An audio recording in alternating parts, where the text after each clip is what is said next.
Hola chicas, buenas tardes, bienvenidas a la última sesión que tenemos juntas ahorita, que es anatomofisiología de la nutrición. Eh, pues bueno, ahorita principalmente en esta materia va un poquito ligada con lo que llegaron a ver en su momento con morfología, ¿no? Y es como el revisar la ubicación, algunos componentes estructurales y sobre todo los procesos que normalmente nuestro organismo lleva para autorregularse, ¿no? Sin embargo, aquí me cruzo con un pequeño problema, chicas. Ahorita nada más si me pueden comentar brevemente, ¿qué tanto llegaron a revisar en morfología? ¿Qué aparatos, qué sistemas o qué fue lo que vieron a grandes rasgos?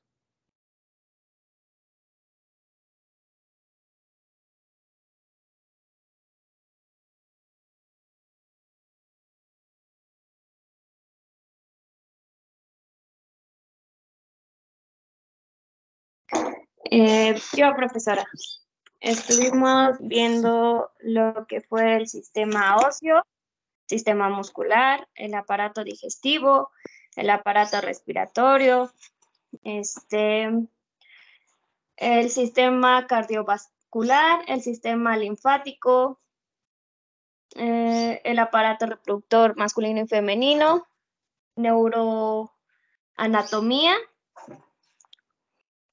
y ya. Ok, Y el pero aparato vieron cómo... Ay, ¿y el aparato qué, perdón? urinario. Ah, ok. Gracias, Sara. Oye, y una preguntota, ¿llegaron a ver como parte de, o sea, es que no sé, nada más vieron como la pura estructura o también vieron un poquito de funcionamiento? Bueno, cuando nos tocaba, por ejemplo, hablar, por ejemplo, del aparato muscular, o sea, se adentraba cuántos eran, em, dónde estaban, nos dejaban esquemas o maquetas. Eso es lo Ujú. que estuvimos haciendo ahí. Cuando nos tocó en cuestión al aparato. Luego nos tocó lo de las arterias, bueno, nos explicaron lo que fueron las venas, las vénulas, la circulación y todo eso. Ok, Nos ok. hicieron como una investigación de cuántas venas hay y más o menos cuántas arterias, así como que siempre fueron muy, muy agarradas. En la clase nos dejaban en ese momento una actividad y aparte lo de la tarea y así. Ok, gracias. Ok, miren, vamos a empezar un poquito, ¿cómo decirlo?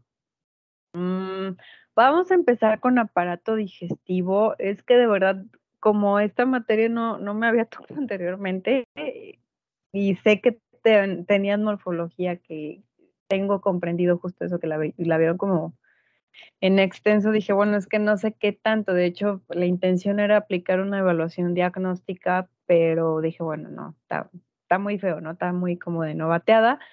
Entonces, ahorita empezamos con el aparato digestivo, vemos generalidades y posteriormente ya lo vamos adecuando como un poquito más, ahí vamos derivando, ¿no?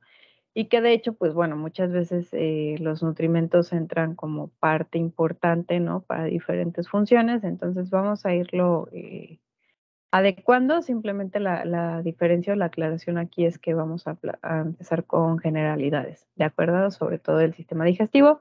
Es la materia en sí como, ya vieron toda la estructura, ¿no? Es como, como si yo les hubieran dado en la experiencia anterior, miren, son tantas carreteras, está así de esta forma, aquí les voy a decir cómo están los baches, cómo están los topes, cómo lo van a manejar, a qué velocidad y toda esta parte, básicamente, ¿no? Entonces, iniciamos, antes de iniciar, pues continuamos igual, tratando de que ustedes lleven el proceso a sus tiempos y a sus ritmos. Ahorita, de hecho, el plan es que quede como más tengan más autonomía, ¿no? Ya en cuanto a los trabajos y los exámenes, se darán plazos un poquito más amplios. Solo con los exámenes, pues vamos a seguir de la misma manera, ¿no? O sea, ustedes cuentan con ese fin de semana para resolverlo.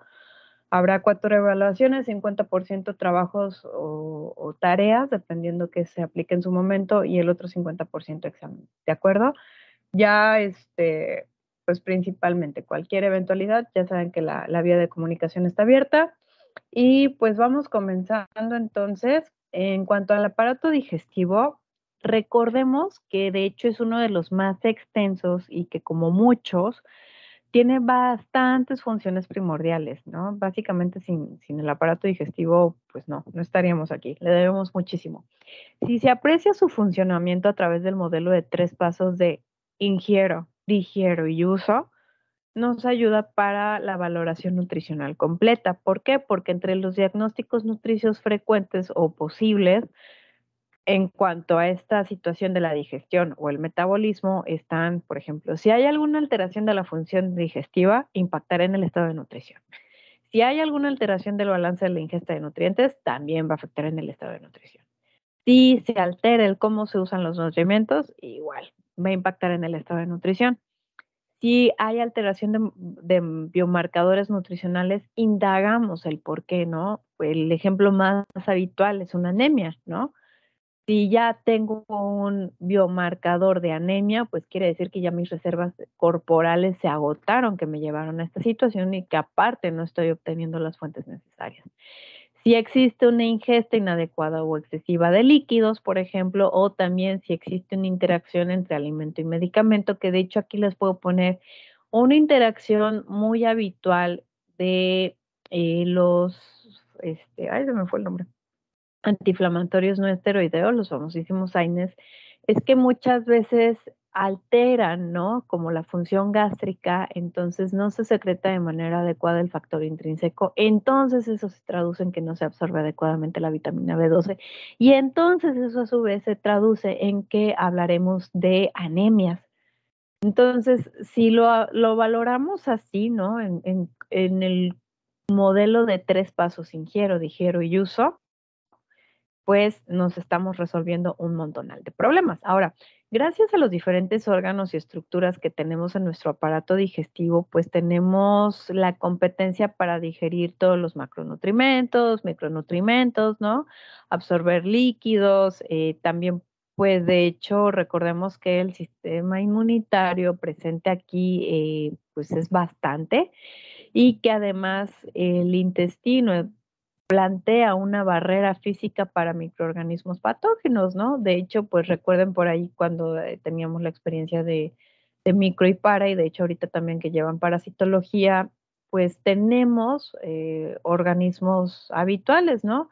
Enterobacterias y también tenemos ay, se me fue el nombre, es que son protozoarios de donde está la familia de Entamoeba histolítica, enterobacterias, ¿no?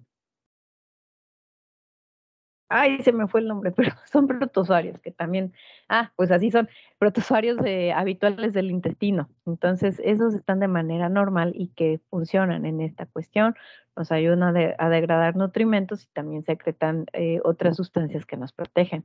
También, por ejemplo, gracias al aparato digestivo, pues podemos proporcionar la señalización bioquímica y reguladora del sistema nervioso. Ahorita que les preguntaba, pues bueno, ¿qué tanto han visto? Pues es que el organismo es un todo, ¿no? O sea, realmente está todo íntimamente ligado. Hasta la microbiota intestinal tiene un papel importante, ¿no? Por ahí ya se ha acuñado a estos términos de el leaky gut, que es bueno, perdonen el inglés aquí muy mal pronunciado, el intestino permeable, ¿no? Y que muchas veces la microbiota, porque sufre una disbiosis, viene este resultado de un intestino permeable. Ahora, también pues sabemos el conocido eje intestino-cerebro que guarda una relación tan íntimamente ligada, ¿no? Nervio con el intestino, la microbiota. Entonces, pues aquí, dentro de dentro de estas generalidades que tenemos, pues por ejemplo, Sabemos que dependiendo de lo que consumimos habitualmente, pues entre un 90 y un 97% es lo que se llega a absorber. Si se dan cuenta, es un porcentaje grandote. Y que de hecho, pues de todo lo que comemos, realmente el material vegetal, sobre todo la fibra, pues es la que no aprovechamos directamente nosotros. O sea, a nosotros no nos va a dar energía.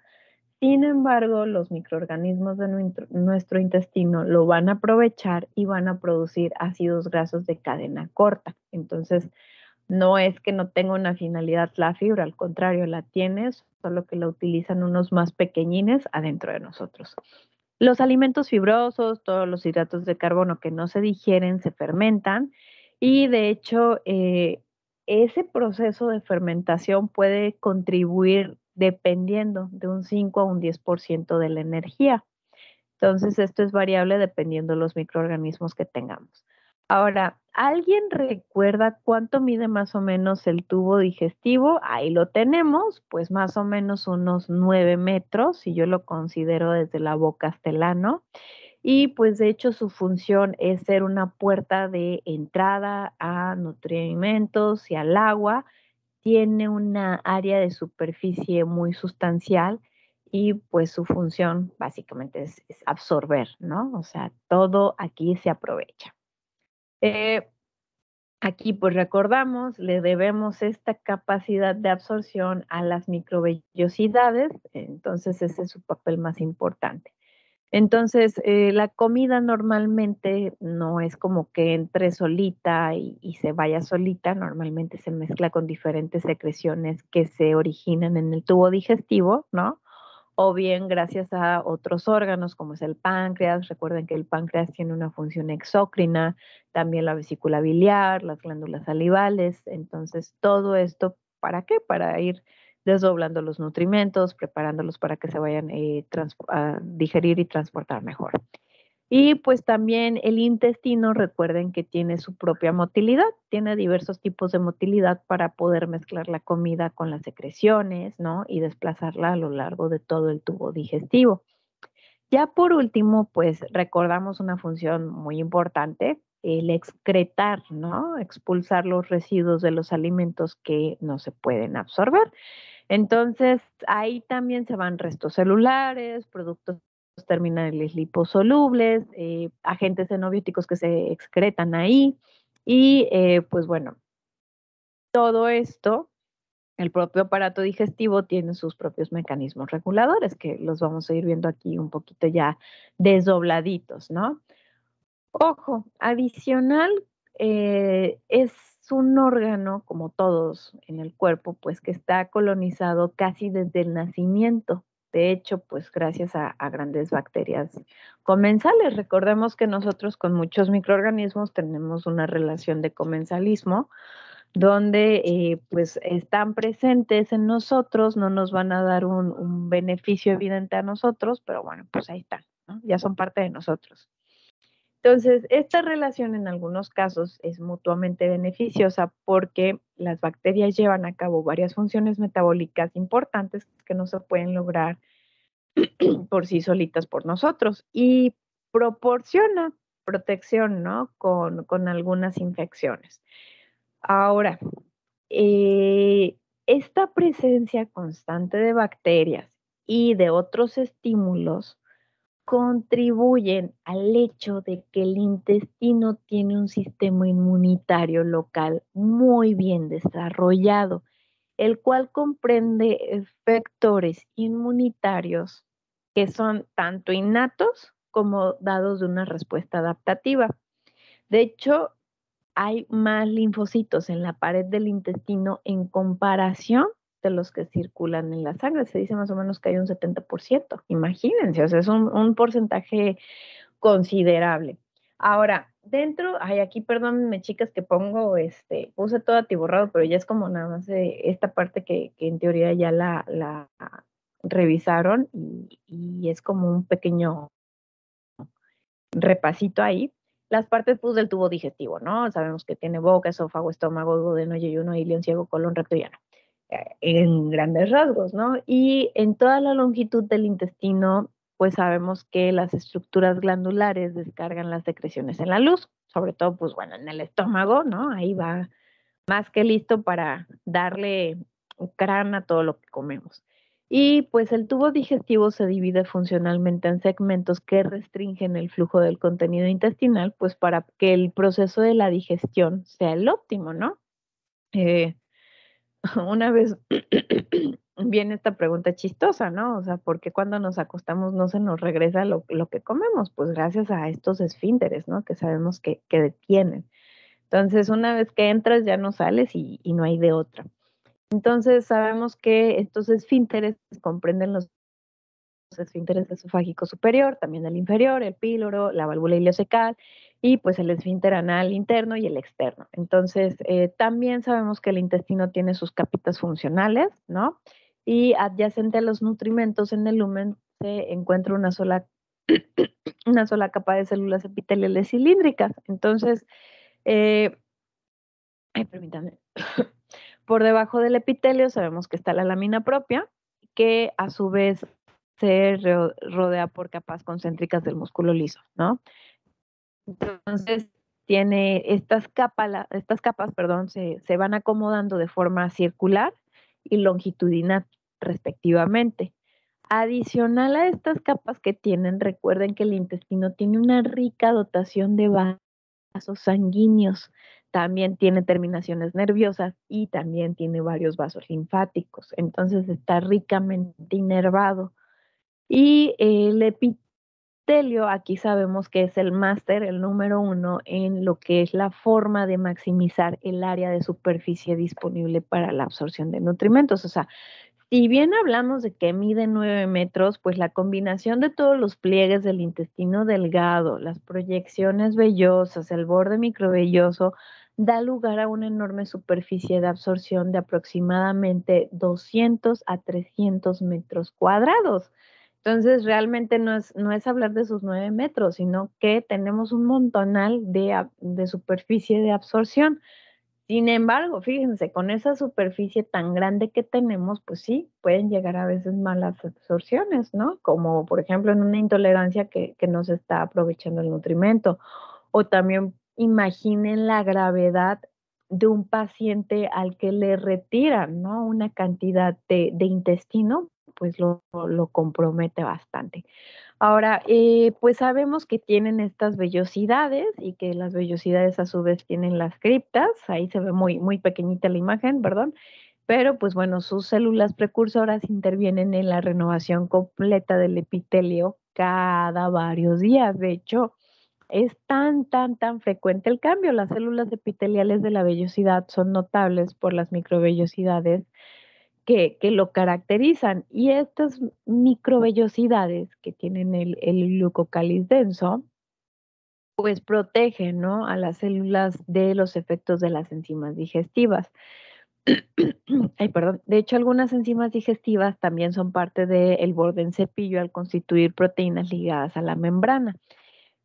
No sé si recuerden por ahí, pero todo esto, todas estas células tienen una vida aproximadamente de unos 3 a 5 días y posteriormente se desprenden hacia la luz y se reciclan. Entonces, al reciclar se suman al reservorio de nutrientes disponibles, pues, principalmente proteínas, ¿no? Y de hecho, estas células son completamente funcionales solamente en los últimos 2, 3 días a medida de que van migrando desde las criptas hasta el tercio distal de las vellosidades. O sea, es un proceso sumamente rápido. Y pues de hecho el epitelio del tubo digestivo es uno de los que tiene división con mayor rapidez, o sea, súper rápido. Ahora, aquí debido a esta elevada velocidad del recambio y que de repente llega a haber alguna alteración y que haya necesidades específicas metabólicas del tubo digestivo, las células que lo recubre, pues de hecho son las más sensibles a las deficiencias, perdón, de los nutrimentos o, por ejemplo, algo que implique que no habrá acceso a los nutrientes. También, por ejemplo, el efecto que pueden causar algunas toxinas o fármacos. Entonces, aquí quiero que reflexionemos unos segunditos porque tan solo el hecho de que unos pocos días de inanición o bien que la vía de alimentación sea intravenosa, que estemos hablando de la nutrición parenteral, las vellosidades del tubo digestivo se atrofian. Entonces, ¿qué va a pasar? Disminuirá el área superficial y se reducen las secreciones intestinales, las alteraciones, las funciones sintéticas sufren alteraciones, también el flujo sanguíneo y la capacidad absortiva se modifican. Entonces, esto es súper importante porque el reinicio de la ingesta de los alimentos, incluso con una ingesta calórica menor, ¿no? De lo que en teoría se calcule, puede dar lugar a la proliferación celular y la reaparición de la función digestiva normal en pocos días. Sin embargo, por ahí escucharemos, tanto en esta materia como en otras, el famoso síndrome de la realimentación. Entonces, ¿qué pasa? Se atrofian las vellosidades, cambian las funciones enzimáticas, digestivas, y si yo introduzco los alimentos sin la precaución suficiente, puedo traer alteraciones en los electrolitos y pues sí puedo generar un shock y muerte básicamente. Entonces, es por esto importante que se evalúe. Normalmente la función óptima del tubo digestivo parece que depende más de un aporte constante de los alimentos que de consumir grandes cantidades de alimentos, ¿no? Intercalado con ayunos prolongados o no. ¿A qué me refiero con esto? O sea, no va a tener el mismo impacto, ahorita hablando un poquito en términos de dietas de moda y esta situación, o sea, no va a tener el mismo impacto si lo vemos críticamente. Llega con ustedes un paciente, les dice, fíjese, Nutri, que estoy siguiendo una dieta de ayuno intermitente porque revisé que favorecen, bueno, les van a llegar con mil y una historias.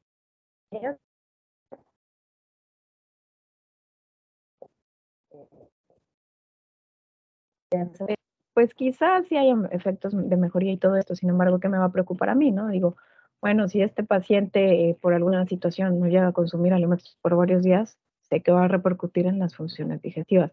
Si lo come frito, triturado, licuado, completo, que tiene un ayuno prolongado, esa situación, no hay mayor problema siempre y cuando los nutrimentos estén llegando de forma constante. Caso contrario, tengo un paciente hospitalizado o bien ya sea porque tuvo un accidente, un traumatismo, alguna enfermedad renal aguda sobre todo, alguna intervención y va a cambiar la vía de acceso a los alimentos. Hablamos de nutrición parenteral, que me va a preocupar, que sé que se va a comprometer el funcionamiento de las vellosidades, que sé que en el momento que vayamos a reintroducir los alimentos, tenemos que ir pausadito, tenemos que corroborar analíticas de sangre para que nos vayan dando la luz verde en la reintroducción de los alimentos. Entonces, es lo primordial, ¿no? El estar consumiendo los alimentos de forma constante. Ahora, continuando en este sentido, ay, perdón, que ando ahí medio afónica. Continuando en este sentido, tenemos diferentes secreciones gastrointestinales. De hecho, tenemos demasiadas secreciones. Tan solo empezando con lo que viene siendo la saliva, ¿no? Y que es la primera secreción con la cual tienen contacto los alimentos que vamos ingiriendo. Y de hecho, la saliva, por ahí recordarán que tiene 3 pares de glándulas salivales que lo que hacen es drenar su contenido hacia lo que es la cavidad bucal. Y de hecho, la saliva tiene diferentes componentes orgánicos, los cuales inician la digestión. Sobre todo recuerden que tiene amilasa, ¿no? Que la amilasa lo que va a empezar es a degradar o bueno, a digerir el almidón. También la función que tiene la saliva es protegernos de las bacterias, porque hay en cierto perdón, se me lengua la traba, hay cierto porcentaje de inmunoglobulina A, por ejemplo. También la función que tiene la saliva, pues es la lubricación de lo que estamos consumiendo, ¿no? Y otra función que tiene la saliva es que es hipotónica en comparación con el plasma. También es alcalina Y esta característica de que es alcalina es importante porque neutraliza cualquier secreción gástrica que refluya hacia el esófago. Entonces, esto no quiere decir que cuando hay reflujo, pues la saliva nos va a proteger 100%, ¿no? Sino más bien está ahí para compensar si hay alguna afección que esté provocando reflujo. Entonces, es como el cuerpo está tan bien diseñado que tiene, ¿no? Cómo contrarrestar los daños que puede hacer una parte del cuerpo respecto a otra.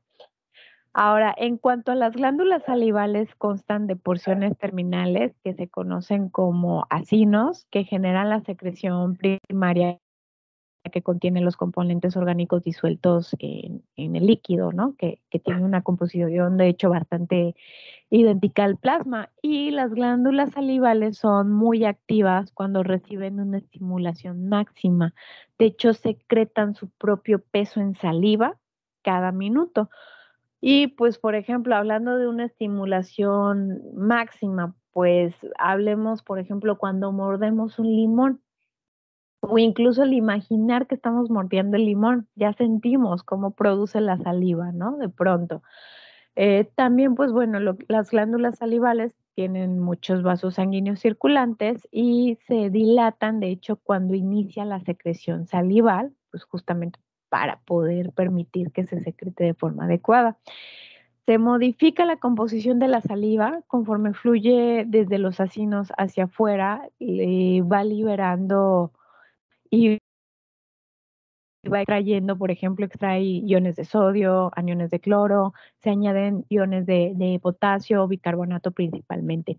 Ahora, normalmente los tres pares de las glándulas salivales abastecen entre 1 a 1.5 mililitros, perdón, no, perdón, desde 1 a 1.5 litros, o bueno, 1500 mililitros de saliva por día, o sea, bastante. Y de hecho, la secreción salival es controlada casi de manera exclusiva por influencias neuronales, de hecho, por lo que es la rama parasimpática del sistema nervioso autónomo, que pues tiene un papel muy destacado, ¿no? Y que de hecho los impulsos simpáticos modifican levemente la composición de la saliva, pero pues realmente tienen una poca influencia en el volumen. Recuerden que los simpáticos, ¿me escuchan? Sí. De hecho, recuerden que los impulsos simpáticos pues se dan bajo ciertas situaciones, ¿no? Principalmente en este sentido de la saliva, la secreción se desencadena por reflejos estimulados por la masticación. Sin embargo, también empieza desde antes que llevemos la comida a la boca, gracias a todos los impulsos sensoriales, ¿no? Huelo la comida y la saboreo, ¿no? Incluso la estoy viendo y ya empiezo a secretar saliva, o sea, se va preparando. También tenemos otro factor que puede provocar la secreción salival, que es desencadenado por situaciones cuando tenemos náusea, por ejemplo, que de hecho a todos nos ha pasado, cómo nos damos cuenta que ya viene el vómito, ¿no? La náusea, perdón, empezamos a salivar mucho, ¿no? Sobre todo quienes tienen perritos que andan enfermitos, pues es muy evidente ellos que empiezan con una salivación y ¡pap! Va para afuera. Ahora, eh, en cuestión de cuál es la función de la saliva, pues mencionábamos algunas, facilita la deglución, mantiene húmeda la boca, sirve para solvente para algunas moléculas, también ayuda a la rapidez al facilitar los movimientos de los labios y la lengua, ¿no? De hecho, ¿cuánto nos cuesta hablar cuando tenemos la boca reseca? También, pues, nos ayuda a mantener la boca limpia, no, libre de microorganismos, ¿no? Limpio. Y también tiene una acción antibacteriana. Sí tenemos microorganismos en la boca, sin embargo, pues bueno, son los habituales. Ahora, también aquí tenemos amortiguadores en la saliva. De hecho, el pH oral en promedio es de 7 y auxilian estos en la neutralización del ácido gástrico y nos ayudan a que no sea tan insoportable la pirosis cuando tenemos el reflujo, como bien les mencionaba. O sea, no es que te vaya a evitar molestias, simplemente el cuerpo está también diseñado que tiene como darle atención. En cuanto a la secreción gástrica, aquí ya es más complejo realmente. Perdón, aquí no se vayan a espantar que digan, ajá, y el esófago, miren, el esófago, a pesar de ser chiquitito, de unos 30 centímetros, tiene la función más importante, que es pasar pues justamente el alimento de la boca al estómago. Sin embargo, pues aquí las secreciones que vienen principalmente son todo lo que viene de la secreción gástrica, perdón, salival, pasa al estómago, ¿no? Y otra función muy importante que tiene el esófago es retener la secreción gástrica y el contenido gástrico. Nada más que aquí no hablamos de que hay una secreción. Entonces, aquí les hago este pequeño corte comercial para que digan, bueno, ¿y el esófago qué pasó? No, ahorita lo vamos a ver más adelante, como ya habiendo revisado toda esta parte de secreciones. En cuanto a la mucosa gástrica, recordemos que contiene muchas glándulas profundas, por ejemplo, en el cardias, en la región pilórica, y de hecho las glándulas normalmente secretan moco. En el cuerpo del estómago, incluido el fondo, las glándulas contienen las famosísimas células parietales, o que también las pueden conocer como las células oxínticas, que secretan el ácido clorhídrico, el factor intrínseco, así como también la función de las células principales, que contienen las células imógenas y pépticas, que secretan los famosos pepsinógenos. Entonces, estas secreciones mencionadas normalmente se mezclan con el moco por las células presentes en los cuellos de las glándulas, ¿no? Y también recuerden que las células mucosas, perdón, secretan moco junto con el ácido clorhídrico en la superficie del epitelio entre las glándulas. Entonces, por ahí recuerden, ya hablamos de otro pH. El estómago tiene un pH más o menos entre 1 y 4, muy diferente al de la saliva que decíamos de 7. Y de hecho, a pesar de que es muy, muy ácido, pues bueno, es una manera de neutralizar a la mayoría de los microorganismos, ¿no? Y también diferentes sustancias, pues para también preparar los nutrimentos, sobre todo las proteínas. Pero de que sea como, aquí relacionándolo con otras experiencias, recuerden que el pH gástrico, pues bueno, es otro mecanismo inespecífico que tenemos de defensa por parte de nuestro organismo. Ahora, en el estómago, como todo el tubo digestivo tiene un abundante riego sanguíneo, y de hecho aquí tenemos la inervación parasimpática de lo que es el nervio vago y la simpática del plexo celíaco. De hecho, pues el nervio vago es todo un tema, de verdad, si ustedes se ponen a curiosear de cómo controlar el nervio vago, van a encontrar no solo artículos científicos, sino libros de cómo poder trabajar con el nervio vago, sobre todo para aquellas personas que tienen patologías de tipo digestivo. ¿Por qué? Porque finalmente está este eje intestino-cerebro, como mencionábamos hace unos minutos al inicio. Entonces, hablando en cuanto a cómo el estómago está diseñado para dar frente a los alimentos, ¿no? Y cumplir con su parte del proceso digestivo, pues el estómago se prepara para recibir la comida durante algo que se conoce como la fase cefálica. Entonces el nombre lo está indicando, o sea, la cabeza, todos los estímulos recibidos y la información recibida por la parte de la cabeza, o sea, la vista, el olfato, el gusto, van preparando al estómago. Entonces aparece una fase gástrica donde se secretan, ¿no? De hecho, es cuantitativamente la más importante, pues porque viene toda la secreción gástrica, y posteriormente hay una fase intestinal, que es una vez que el alimento ya salió del estómago, pues viene ahora toda la secreción por parte del intestino. Entonces, cada fase se regula de modo esencial por factores a nivel local y también por factores distantes desencadenantes. Aquí, por ejemplo, en la parte de la secreción gástrica hay tres estímulos que se conocen principalmente. Uno de ellos es la gastrina. Todos hemos escuchado por ahí ese término, pues recordemos que la gastrina finalmente es una hormona liberada por las células G del antro gástrico y la gastrina se libera en diferentes momentos. Por ejemplo, respuesta a un neurotransmisor específico secretado por las terminaciones nerviosas entéricas. Este neurotransmisor se conoce como péptido liberador de gastrina. Ahora sí que pues no nos quebramos tanto en la cabeza, entonces la gastrina se libera gracias a el péptido liberador de gastrina o que también lo pueden conocer como bombecina. También se libera en respuesta a la presencia de oligopéptidos en la luz gástrica. De hecho, la gastrina es transportada a través de la circulación sanguínea hasta las glándulas del fondo gástrico, donde se une a los receptores en las células parietales y en las células semejantes a las células enterocromafines. Y ahí se hallan en la glándula y liberan histamina.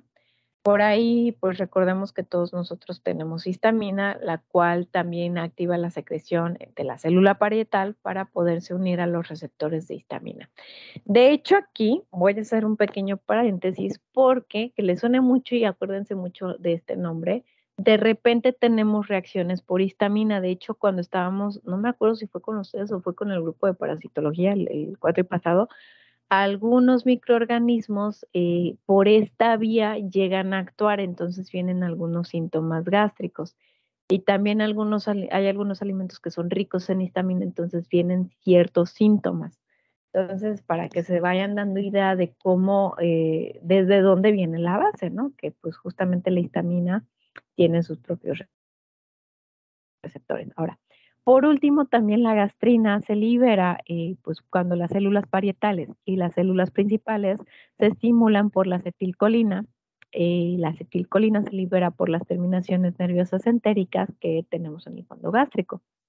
Entonces, durante la fase cefálica de la secreción gástrica, les menciono, la fase cefálica, pues es cuando toda la información recibida por la cabeza se integra, la secreción se activa de modo predominante por los impulsos vagales que se originan en la región encefálica, ¿no? Por un mecanismo que se denomina, de hecho, vagal dorsal. Ya saben por qué nervio, de hecho ahí va implícito, ¿no? Y coordinan justamente todos estos impulsos. Ahora, estos impulsos vagales que van hacia el estómago liberan péptido liberador de gastrina, acetilcolina, inicia la función secretora. Ahora sí que es como decir, hey, hay comida, saquen la maquinaria, enciendan la maquinaria, ¿no?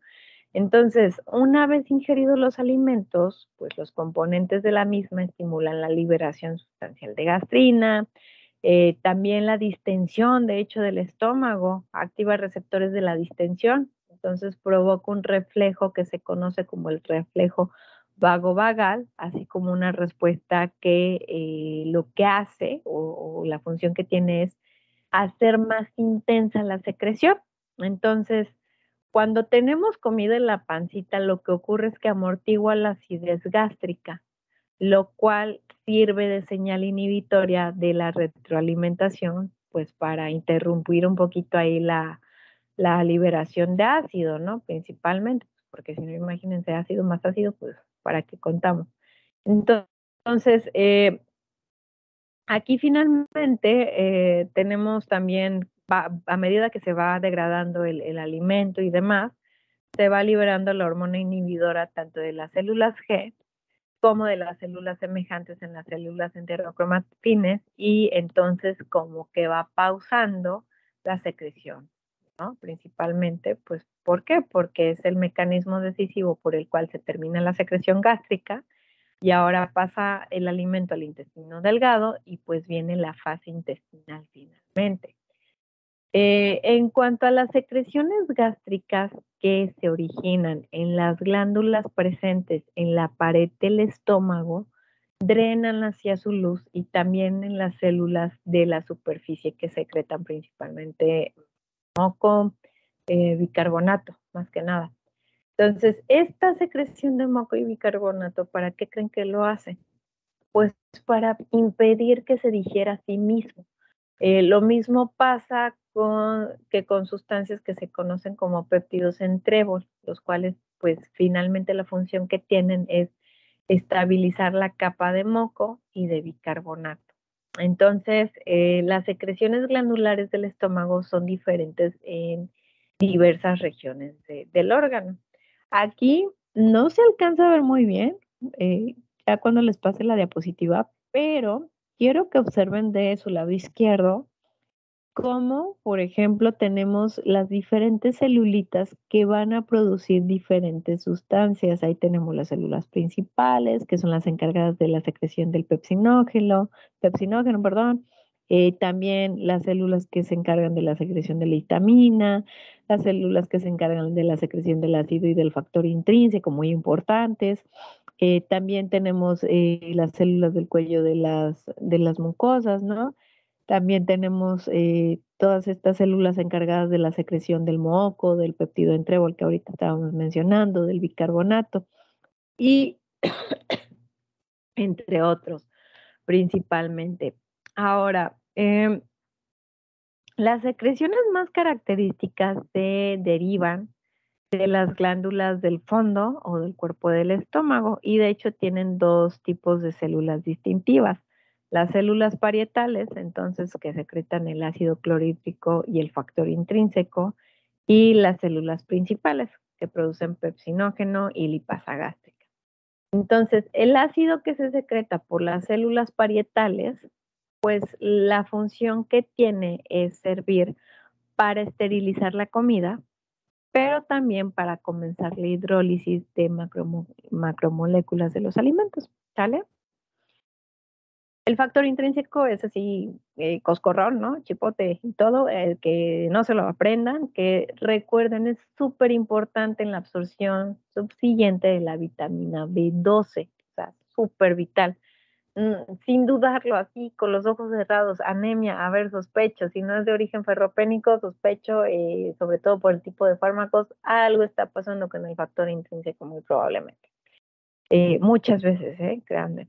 Ahora, el pepsinógeno es el precursor de la pepsina, la cual inicia la digestión de proteínas. Asimismo, la lipasa comienza la digestión de los lípidos de los alimentos, pues el nombre lo dice, ¿no? Lipasa, pues lípidos. Ahora, las células parietales gástricas pues tienen un alto grado de especialización, de hecho, en la tarea de secretar ácido concentrado, ya que están llenas de mitocondrias que tienen la energía para impulsar la bomba de protones, la cual hace lo siguiente: desplaza los hidrogeniones fuera de la célula parietal en contra de un gradiente de concentración de más de 1 millón de veces. De forma normal, es decir, en reposo, la bomba de protones están secuestradas dentro de la célula parietal en una serie de compartimentos de membrana, los cuales se conocen como túbulo vesículas. Bueno, es túbulo vesículas juntos, pero túbulo vesículas para que se acuerden.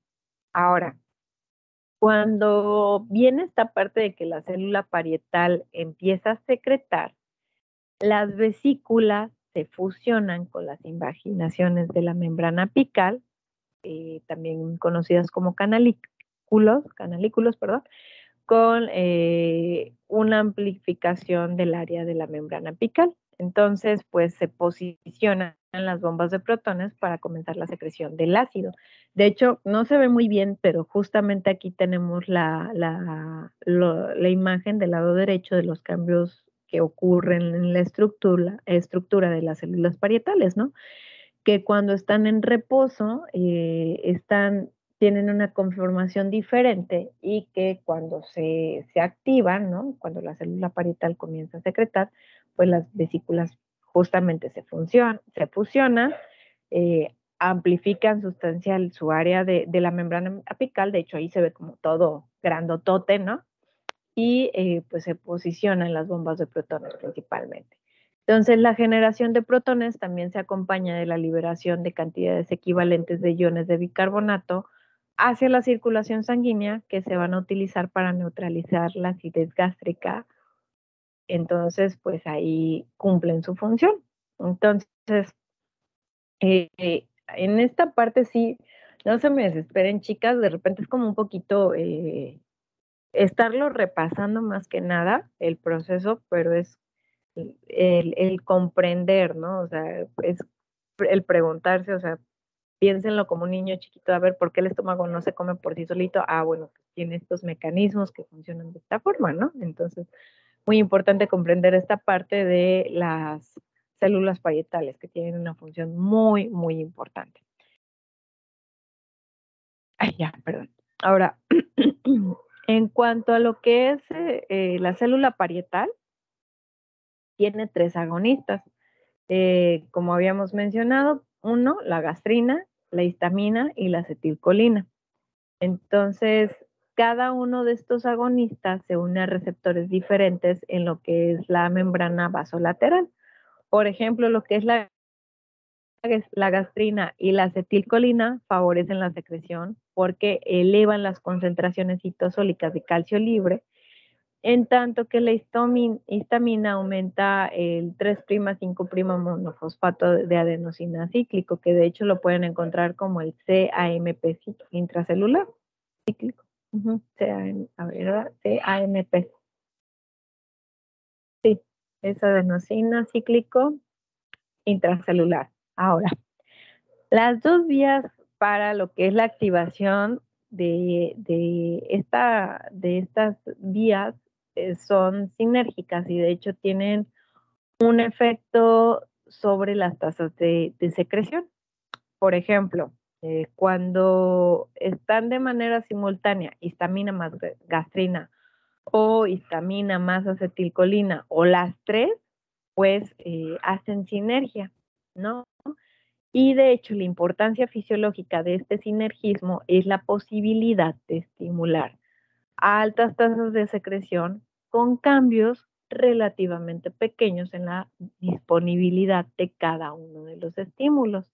Y también el sinergismo tiene importancia terapéutica en virtud de que la secreción puede inhibirse mediante el bloqueo de la acción de solo uno de los factores desencadenantes. Entonces, por ejemplo, cuando tenemos una persona, un paciente que tiene problemas de reflujo, ¿no?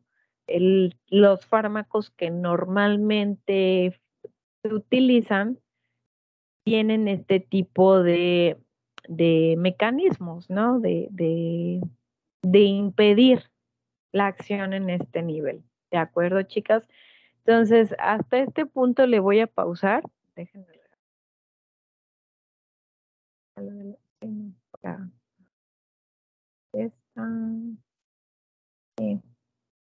Y miren, nos quedamos aquí en lo de las células parietales y que les iba a comentar, que les iba a comentar. Ok, entonces hasta ahí paramos, chicas. Les voy a compartir el material para repasar y vamos a tener una pequeña tarea. Es muy pequeñita, de hecho.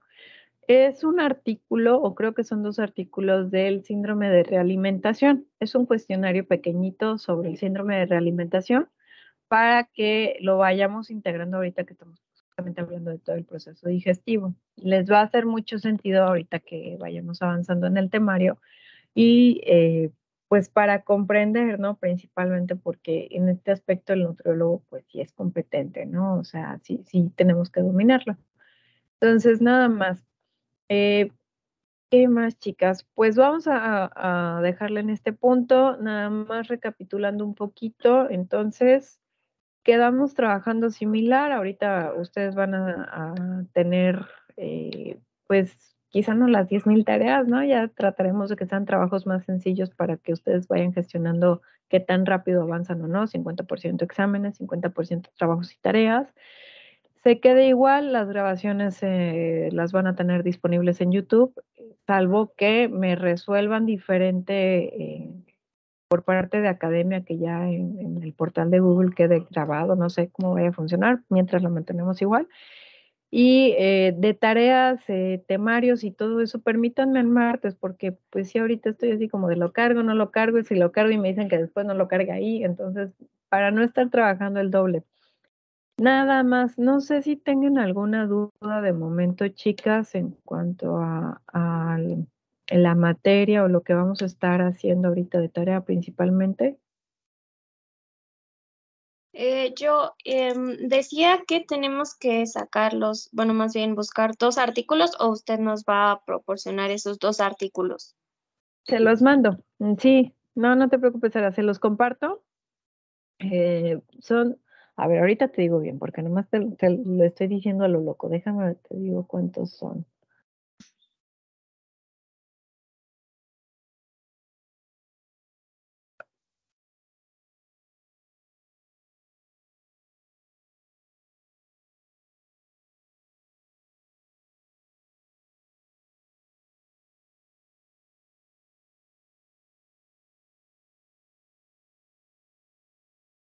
Plano, síndrome.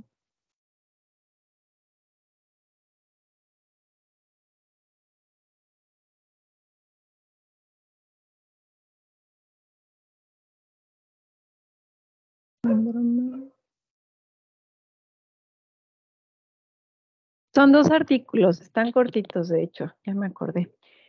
Están cortitos y va a ser un cuestionario igual pequeñito. Les comento, denme chance de aquí al martes, a más tardar ya les estaré mandando los artículos y todo, si hay cuestionario, pues el cuestionario. Ahorita, por ejemplo, estamos llevando juntos evaluación y anátomo, los dos van a ser cuestionarios, entonces el martes a más tardar se los estoy compartiendo. Si puedo antes, pues antes, obviamente, y nada más. Entonces, creo que son los únicos pendientes, chicas.